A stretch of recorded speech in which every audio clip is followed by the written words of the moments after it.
Radioactive, information, action. Alors bonjour à tous, on se retrouve pour cette rediffusion. Moi je m'appelle Mathieu, pour ceux qui ne me connaissent pas, est-ce que vous pouvez vous présenter en quelques mots? Eh bien, moi, je m'appelle Brandon. J'ai participé au premier projet avec l'association Séjour Espace Ressources, les jeunes Marocains et les jeunes Français. On fait tourner le micro. Bonjour, je m'appelle Justine, je suis coordinatrice de l'association Séjour Espace Ressources et c'est moi qui accompagne les projets de l'association en partenariat avec l'association marocaine Espoir Tiznit. Bonjour, je m'appelle Iman, je viens de Maroc. J'ai participé au premier projet et la suite maintenant. Bonjour, moi je m'appelle Yousra.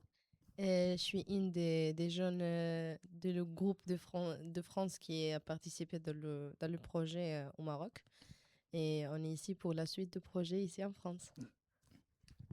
Bonjour à tous, je m'appelle Abdullah, je suis marocain. J'ai une participation dans le projet premier et on soit dans le deuxième projet. D'accord. Pour commencer, est-ce que vous pouvez nous présenter l'association Séjour Espace Ressources et nous expliquer pourquoi ce type de projet est important pour les jeunes que vous accompagnez? Alors, Séjour Espace Ressources, c'est une association lot-et-garonnaise qui a été créée en 2022 avec la volonté de proposer des dispositifs d'accompagnement un peu extraordinaires, on va dire, aux jeunes du département. Extraordinaires dans le sens qui changent un peu de tous les dispositifs qu'ils ont l'habitude de rencontrer sur l'insertion, sur l'accompagnement social, etc., la culture, mais quelque chose qui allait permettre un peu de décoller, d'avoir une expérience un peu significative dans leur parcours. Et aussi du coup de se remobiliser, de rencontrer d'autres facettes de soi-même et de vivre une expérience collective forte. D'accord. Voilà. En 2025, vous êtes parti au Maroc pour vivre une expérience de rencontre interculturelle et réaliser le film Je sors. Comment cette aventure est-elle née et qu'avez-vous vécu pendant ce séjour? L'aventure est née quand on a eu la proposition de la mission locale et de la sauvegarde pour chercher des jeunes intéressés à faire un projet international avec un groupe au Maroc, sur place au Maroc. Alors, on a passé par beaucoup des étapes avant d'arriver à la réalisation du film au Maroc.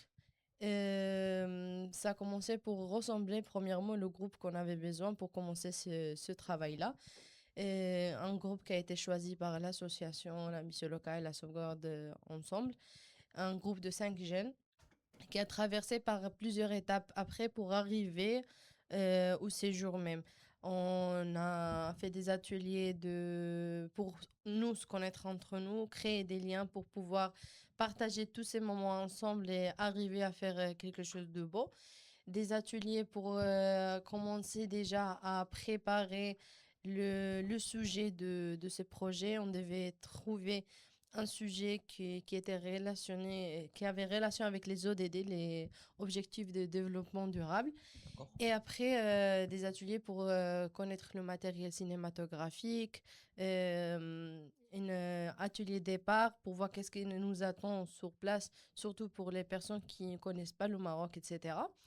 Et sur place, il y a eu le 15 jours de séjour dans lequel on a eu des ateliers, des journées de travail vraiment chargées, en train de penser comment on va, qu'est-ce qu'on veut montrer au monde, qu'est-ce qu'on veut, de quel sujet on veut parler, et préparer les idées pour après le mettre dans un film qui peut être diffusé et pouvoir donner notre message au monde d'une façon artistique. D'accord, ça a été un gros travail, non? Oui. Qu'est-ce que Qu'est-ce que la réalisation de ce film et les rencontres vous ont apporté personnellement et collectivement? Personnellement, cette expérience m'a beaucoup apporté. Il m'a permis de mieux connaître les autres et de découvrir leurs histoires. et j'ai appris à mieux écouter et à partager avec les autres. J'ai aussi eu plus de confiance en moi et collectivement, nous avons vécu ensemble pendant 15 jours. C'était, c'était une première expérience pour nous. Ça nous a appris à vivre ensemble et à partager des moments de quotidien. La réalisation du film nous a permis d'écouter les autres et de découvrir leurs histoires personnelles. Grâce à cette expérience, nous avons créé des liens très forts et on est comme une famille et ces liens continuent encore aujourd'hui. Merci. Après cette première expérience au Maroc, vous avez décidé de poursuivre l'aventure avec Imagine J'arrive. Pourquoi était-il important cette fois-ci d'accueillir les jeunes Marocains en France? Eh bien, ils nous ont accueillis en France, au Maroc, pardon. Ils nous ont accueillis au Maroc les bras ouverts, beaucoup de gentillesse, beaucoup de sympathie. On a créé vite des liens. On s'est dit, on ne peut pas s'arrêter là, il faut qu'on fasse le retour en France. Et on les a invités à venir. Ils ont réussi à venir et c'est le plus essentiel. Et on s'est posé une question, et pourquoi pas eux? Carrément. C'est rendre la monnaie de sa pièce. Aujourd'hui, qu'est-ce que vous souhaitez faire découvrir aux jeunes Marocains ou Marocaines pendant leur séjour en France et qu'aimeriez-vous qu'ils retiennent de cette expérience? On avait déjà discuté avec eux, parlé avec eux pendant notre séjour au Maroc. Et ils parlent de la France, eux aussi. Et on avait vu que vraiment, ils ont une idée et une image de France cliché, pas la vraie France qu'on connaît nous, qu'on vit ici. Pourtant, ça nous intéressait vraiment de leur montrer des trucs que eux ils connaissaient pas. Ils savaient pas que qu'ici en France il y a une grande diversité culturelle, internationale, etc. Il y a pas que et c'est une chose qui les a choqués au début, surtout à Paris. Il y avait pas que des blancs avec des yeux bleus. Il y a vraiment une grande diversité. Là, on voulait aussi leur montrer que voilà, l'image européenne, l'image qui est de la France, l'image de la vie rose qu'ils ont dans la tête de l'Europe, etc. C'est pas tout à fait, c'est pas réel, c'est pas tout à fait ça. En fait, il y a des difficultés sociales. Par exemple, ce qu'on disait sur le RER, quand on a logé à Paris, le groupe là, il faisait 1 heure de RER le matin, 1 heure de RER. Alors ils étaient 1 heure et demie, pardon. Alors qu'ils étaient touristes, mais ils se sont rendus compte aussi d'une autre forme de vie, de la fatigue, d'une ambiance, avec Paris, voilà, tout ce Les que codes ça, sociaux, tout ce que ça comporte, la pauvreté, les gens défoncés, voilà, donc c'était aussi un moyen de découvrir une autre vision de cette France qui est pour beaucoup de jeunes du Maghreb et d'Afrique subsaharienne l'Eldorado à atteindre. Très bien. Lors de ce nouveau séjour, vous avez réalisé un film sur les inégalités dans l'accès à la mobilité internationale. Pourquoi avez-vous choisi ce sujet? Pourquoi est-il important d'en parler aujourd'hui? Bonjour, je m'appelle Abdullah. On a choisi ce sujet parce qu'il y a un lien direct avec notre projet précédent pour avoir fait cette dernière action.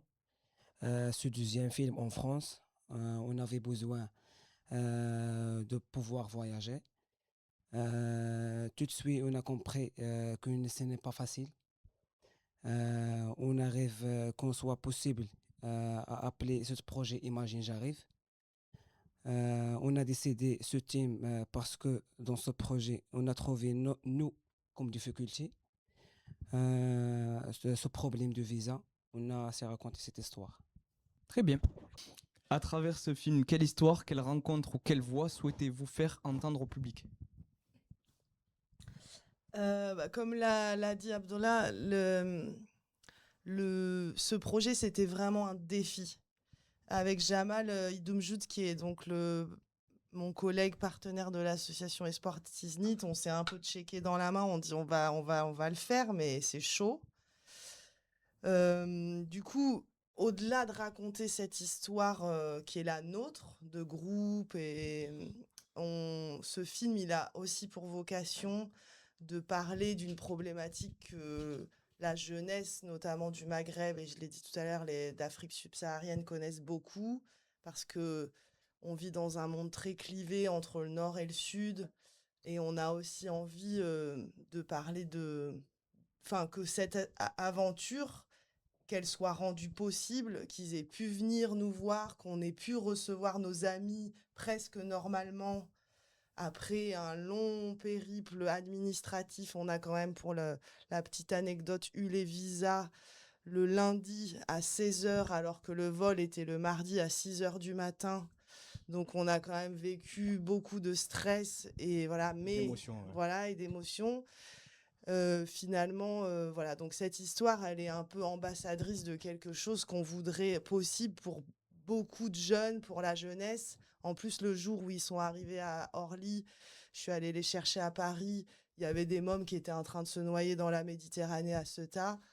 Et on se dit que ce film, cette histoire, elle permet aussi de montrer que si on donnait plus de chance à la jeunesse et qu'on arrêtait de fermer et de cliver les choses comme ça, il y aurait des allers-retours possibles. Par exemple, sur le groupe qu'on accompagne, tout le monde va rentrer. Il n'est pas question de piquer cette chance-là pour migrer, pour essayer de faire autre chose. Mais qu'au contraire, en fait, si on donne cette chance-là à la jeunesse, ça les fait grandir, ils s'épanouissent, ils se sentent moins coincés, et il y a un aller-retour possible avec leur pays. Et du coup, une prise de conscience... et comment ces jeunes, ils rentrent chez eux chargés de ça, de cette histoire, de cette confiance, de cette liberté, et comment du coup ils réinvestissent ça dans leur propre pays en tant que citoyens, en tant qu'acteurs. Voilà, c'est un peu ça qu'on a envie de raconter, parce qu'on a réussi et qu'on souhaiterait à beaucoup de jeunes de pouvoir vivre cette expérience. Très bien. Vous aviez une info, je crois, à nous faire passer. Est-ce que vous pouvez nous en dire plus ? Alors, ce projet en 2 épisodes touche bientôt à sa fin. Bon, on n'est pas à l'abri d'une suite, mais bon, on verra plus tard. En tout cas, du coup, Séjour Espace Ressources organise une autre session de projet avec la mission locale comme partenaire privilégié pour orienter les jeunes. Donc, il s'agit de faire un autre projet avec un groupe complètement différent, qui sera sur donc 2026-2027, donc avec un début de projet à peu près en novembre et un séjour au Maroc de 15 jours en avril 2027. Pour ça, on est à la recherche de jeunes volontaires qui sont motivés, qui ont besoin de ça, qui sont un peu paumés, il n'y a pas de problème. Et du coup, on organise à la mission locale plusieurs informations collectives.